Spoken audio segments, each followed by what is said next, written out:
6 साल में पहली बार 1 महीने के अंदर तेल की कीमतों में इतनी गिरावट आई होगी जितना ट्रंप के एक आदेश से कल आ गई। Oil prices on track for steep fast monthly fall since 2020। 2020 के बाद इतना तेजी से तेल की कीमतों में कल गिरावट आई। ट्रंप ने कुछ ऐसा कारनामा कर दिया। और तो और अमेरिका का जो स्टॉक मार्केट है उसके अंदर एकदम तेजी देखने को मिली। ट्रंप ने कुछ ऐसा कर दिया। फ्राइडे का समय हो, ट्रंप मूड में हो, कोई ना कोई ऐसा फैसला कर दो जिससे तेल की कीमतें थाड़ से नीचे, मार्केट एकदम ऊपर, और ट्रंप इस काम को करके जो अलग सुख भुगतते हैं, आज आप और हम उसी की चर्चा कर रहे हैं। ट्रंप ने ऐसा क्या कर दिया? ट्रंप ने दुनिया भर में बढ़े हुए तेल की कीमतों को नीचे ला दिया। वाह, क्या हमारा तेल सस्ता हो जाएगा? स्टॉक मार्केट को ऊपर पहुंचा दिया। क्या हमारा सेंसेक्स और निफ्टी भी ऊपर हो जाएगा? है ना इंटरेस्टिंग सवाल। चलिए जवाब खोजते हैं, लेकिन पहले कारण तो जान लो। आफ्टर ऑल ट्रंप बाबू ऐसा किए क्या जिससे तेल की कीमत नीचे आ गई और एकदम बाजार हरा भरा हो गया? कुछ नहीं किए। ट्रंप को फिर एक ख्याल आया और उन्हें लगा कि मैं इस ख्याल को लिख देता हूं सोशल मीडिया पर। शायद यही हुआ होगा। ऐसा करते करते उन्होंने सोशल मीडिया ट्रुथ पर कुछ ऐसा लिख दिया कि मैं स्ट्रेट ऑफ हॉर्मुज में लगी हुई अपनी सुरक्षा अब हटा रहा हूं, मतलब अपनी तरफ से ब्लॉकेड हटा रहा हूं। खबर का मायना तगड़ा था और उसमें लंबी चौड़ी बातें। बस हेडलाइन को अगर आप ध्यान से पढ़ लें कि साहब अमेरिका अब अपनी तरफ से स्ट्रेट ऑफ हॉर्मुज खोल रहा है, इसका मतलब शायद नेगोशिएशन हो गए होंगे। उतावली जनता जो बाजार में पैसा लेके बैठी है कि बस गिरे तो हम लपक लें, ऐसे में स्टॉक मार्केट के अंदर जनता कूद पड़ी। तेल की कीमतें नीचे आ गई कि अब तो तेल ही तेल होगा। होता कैसे? ट्रंप की बातों को क्या वाकई में ईरान ने माना? आज के सेशन में विश्लेषण करेंगे। ट्रंप भाई साहब ने बाजार की जो कठपुतली बना रखी है उस कठपुतली का थोड़ा इतिहास तलाशते हैं। जैसा आप जानते हैं कि युद्ध तो 28 फरवरी से, विधिवत रूप से 27 फरवरी से चल ही रहा है, लेकिन उसके बाद से वॉल स्ट्रीट के जो इंडेक्स हैं वो कभी ऊपर तो कभी नीचे की तरफ स्ट्रेट ऑफ हॉर्मुज की न्यूज के साथ होते देखने को मिलते हैं। 17 अप्रैल को आपने इंडेक्सेस पर देखा होगा, 18 अप्रैल को स्टैंडर्ड एंड पुअर्स जो है उसने हाईएस्ट रिकॉर्ड अचीव किया था। कारण क्या था? क्योंकि उस समय लगने लगा था कि अब सब कुछ सही हो जाएगा। क्रिप्टो के भाव भी आसमान चढ़ने लगे थे क्योंकि ट्रंप ने अपनी तरफ से कह दिया था कि मैंने डिपार्टमेंट ऑफ वॉर से कहा है कि वो युद्ध को पोस्टपोन कर दे। ट्रंप जैसे ही पोस्टपोन का सूचना देते हैं, बाजार अचानक बढ़ने लगता है, क्रिप्टो भागने लगता है, तेल गिरने लगता है। ये 3 फीचर हैं। अप्रैल में घटित हुआ ये साहब। मार्च के अंदर भी कुछ ऐसा ही हुआ था। जब मार्च के अंदर एसएनपी के जो स्टॉक्स थे वो एक दिन में तेजी से बढ़ने लगे थे। इसके अंदर भी जब खबर तलाशी गई तो भी कुछ इसी तरह का निकल कर आया कि ट्रंप का अनाउंसमेंट था कि सब प्रोडक्टिव डिस्कशन चल रहा है हमारा ईरान के साथ में। स्टॉक जंप हुए, ऑयल गिर गए। ट्रंप का खेला बढ़िया था। इसके बाद में फिर 23 मार्च को ईरान वालों ने कहा कि ट्रंप फर्जी खबर फैला रहे हैं। ऐसा कुछ भी नहीं हुआ है। फर्जी खबर फैलाने के लिए इन्होंने जो हैंडल यूज कर रखा है उसका नाम ट्रुथ है। इनका अपना सोशल मीडिया हैंडल है। मतलब अमेरिकी राष्ट्रपति अपने झूठ सच्चे नेटवर्क से झूठ फैलाते हैं, यानी ट्रुथ नामक नेटवर्क से झूठ फैलाते हैं, और उस झूठ में वो कुछ ऐसी बात करते हैं जिससे तेल की कीमतों को और बाजार को हर बार अप्स एंड डाउन्स देखने को मिलते हैं। आज जो हम चर्चा कर रहे हैं वो भी बिल्कुल उसी के ही नजदीक घूम रही है। ट्रंप महोदय ने जो आज किया है वो भी क्या है? उन्होंने कहा कि स्ट्रेट ऑफ हॉर्मुज से अपनी सेना हटा रहा हूं, बस इतना ब्लॉकेड हटा रहा हूं। ये लाइन बोली, बाजार एकदम बौखला गया कि चलो भाई मजा आ गया। ट्रंप ने बहुत कुछ कहा। उन्होंने कहा कि अमेरिका की तरफ से लगी हुई नाकेबंदी हटाई जाएगी, अब फंसे हुए जहाज घर वापस जा पाएंगे। मैं फंसे हुए लोगों से कहूंगा कि आप अपनी पत्नियों से, पतियों से, माता पिता और परिवारों के मिलने वाले सभी मेरी तरफ से, अपने सबने पसंदीदा प्रेसिडेंट की तरफ से उन्हें हेलो कहिएगा। ट्रंप ने भर चढ़ करके कल ये ट्वीट कर दिया, ट्रुथ पर मैसेज कर दिया। इस मैसेज को जिसने पढ़ा मतलब यही निकाला कि लो जी हो गई cease fire, most awaited cease fire, और हम ईरान से यूरेनियम निकालेंगे। लोगों को लगा कि कुछ तो कर ही लिया दिखता है ट्रंप ने, ऐसी तभी बातें कर रहे हैं। सबको कह दिया कि जाओ अब हेलो कहो, हमने ब्लॉकेड हटाने का सोच लिया है। इन्होंने यही तक कहा कि उनके द्वारा जो एनरिच्ड यूरेनियम की न्यूक्लियर डस्ट बनाई थी, जो इनके B-2 बम्बर्स ने जाकर बम गिराए थे, उसके बाद जो डस्ट बची है उसे अमेरिका और चाइना जैसे देश ही निकाल सकते हैं। हम उसे निकाल देंगे और IAEA के नेतृत्व में उसके सहयोग से इस सारे काम को करेंगे। इनके अकॉर्डिंग बैठक के अंदर समझौते हो चुके हैं और अब सिचुएशन रूम में बैठ करके वो अंतिम फैसला लेने तक का इंतजार कर रहे हैं। लोगों ने इनके इस मैसेज को लिटरली ले लिया कि साहब ईरान हो सकता है तैयार हो गया होगा। हेडलाइन चलने लगी कि Iran must agree that they will never had a nuclear weapon और बॉम्ब।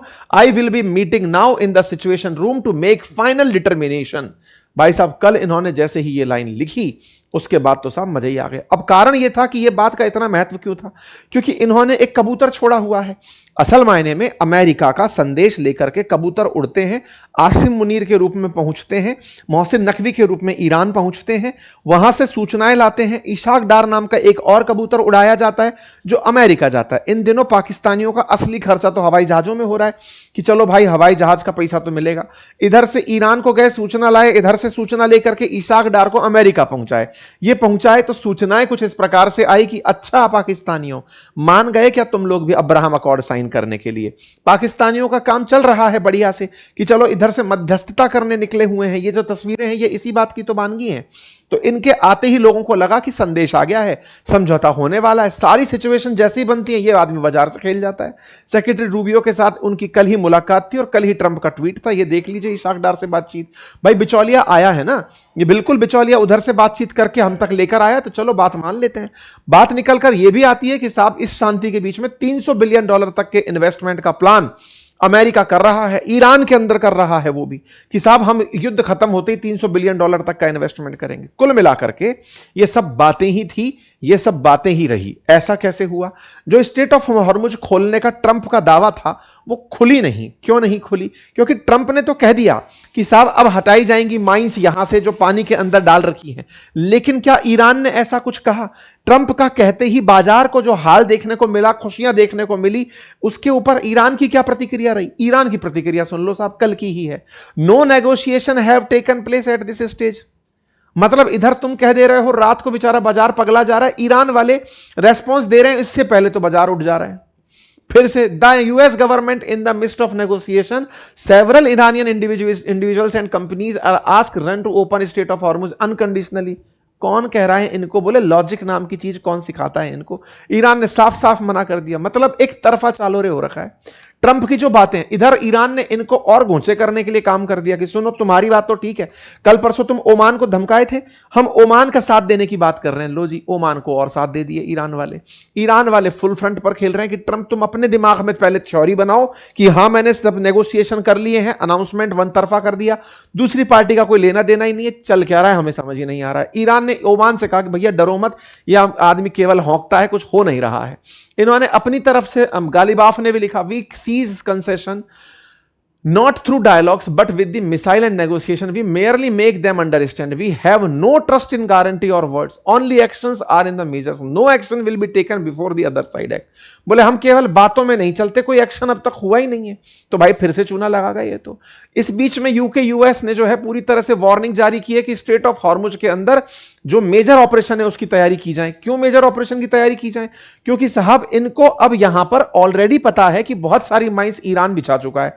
अगर रास्ता वाकई में खुलवाना है तो इस रास्ते के अंदर बहुत सारे जहाजों को भेजना पड़ेगा जो जाकर के माइंस खुलवाएंगे। अब इस बात को लेकर के ईरान वाले और अमेरिका वाले आमने सामने हो गए कि बोले साहब हमने अपने डिफेंस सिस्टम को एक्टिवेट कर दिया है, अगर आप लोगों को लगता है कि माइंस खुलवाने के लिए आपके जहाज आएंगे तो हम तैनात हैं।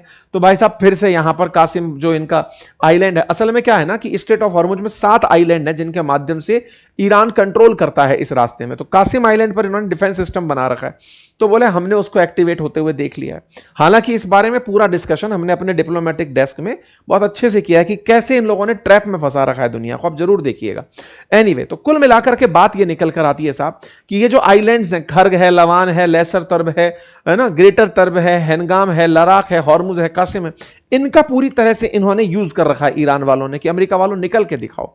अमेरिका वाले ऊपर से हवाई जहाज से जा जाके देख रहे हैं रास्ता खुला है कि नहीं खुला है, कुछ नहीं दिख रहा है। अमेरिका जरूरत पड़ने पर ईरान के खिलाफ फिर से जंग शुरू कर देगा। ये इनके डिफेंस मिनिस्टर हैं, फौजी कम मंत्री ज्यादा लगते हैं, मंत्री कम फौजी ज्यादा लगते हैं। इनकी जो हरकतें हैं वो पूरे टाइम इस मोड में रहती है मैं फौजियों को सिखाऊंगा कि कैसे युद्ध करना है।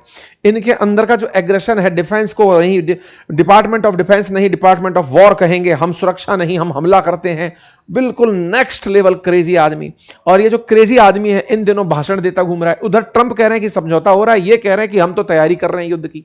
एक मत ही नहीं हो। हमने कहा था, एक दिन पहले मैंने डिस्कशन किया था कि हॉर्मुज खुलवाना ही नहीं चाहते अमेरिका वाले, और इनके बयानों से समझ में आता है। कई बार लोग इनकी मीम भी बनाते हैं कि भैया ये बेचारे करने निकलते होंगे तो इजराइल वाले फिर से कहते होंगे एप्स्टीन फाइल, अगर तुमने बोला तो हम एप्स्टीन फाइल पब्लिक कर देंगे। मतलब चल क्या रहा है किसी को पता नहीं चल रहा है। खैर, इन लोगों ने एक खुशी और दिखाई कि हमने ईरान के क्रिप्टो जब्त कर लिए हैं, $1 बिलियन के क्रिप्टो जब्त कर रहे हो। उधर वो आदमी धमका रहा है कि मैं साहब पैसा ले जाऊंगा, एक ट्रंप कह रहा है एक समझौता कर लूंगा, वो कह रहा है मैं युद्ध कर लूंगा। तुम लोगों की स्थिति क्या है? एक लाइन में कोई तुम पर विश्वास कैसे कर ले? ईरान वाले फिर मीम ही बनाते हैं, इनके मीम बनाकर कहते हैं कि कुछ नहीं हो सकता इन आदमियों का। ये केवल बातें करते हैं, सॉल्यूशन इनके पास नहीं है। ईरान अपनी तरफ से तैयारियां पूरी करके बैठा है कि आ जाओ भाई युद्ध कर लो। अमेरिका वालों, तुम ये जो एक दिन में ट्रंप के मैसेज आते हैं उस दौरान ट्रेड करके जो तुम्हें लगे कर लिया करो, वास्तविकता में कुछ है नहीं। फिलहाल के लिए इतना ही। आप लोग इसे कैसे सोचते हैं जरूर बताएं। चैनल पर नए हैं तो सब्सक्राइब करें, और अपने बच्चों को एआई पढ़ाना चाहते हैं समर वैकेशंस में, इवन आप खुद भी पढ़ना चाहते हैं, यूज करना सीखना चाहते हैं, तो आइए, लिंक कमेंट बॉक्स में पिन है। धन्यवाद।